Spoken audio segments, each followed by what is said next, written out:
I got to ask you something that you said also to me on Sunday, is that you thought that at the time former Director of National Intelligence James Clapper was too definitive when he said no evidence of collusion at the time that he served through essentially January 20th of this year. What basis can you feel confident saying that the Director of National Intelligence oversold something? Well, look, I don't think it was deliberate on the director's part, but all I can tell you is, reviewing the evidence that I have, I don't think you can conclude that at all. Far from it. But you admit it's all you have right now is a circumstantial case.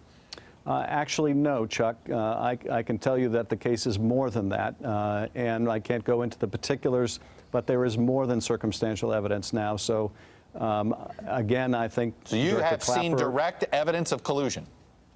I don't want to go into specifics, but I will say that there is evidence that is not circumstantial and is very much worthy of investigation. So that is what we ought to do. Now, again, I think we have been dealt a serious body blow to the credibility of our ability to get answers by today's events. And to me, it underscores the importance of having an independent commission look at this as a supplement to anything the Congress does. Hey there, I'm Chris Hayes from MSNBC. Thanks for watching MSNBC on YouTube. If you want to keep up to date with the videos we're putting out, you can click subscribe just below me or click over on this list to see lots of other great videos.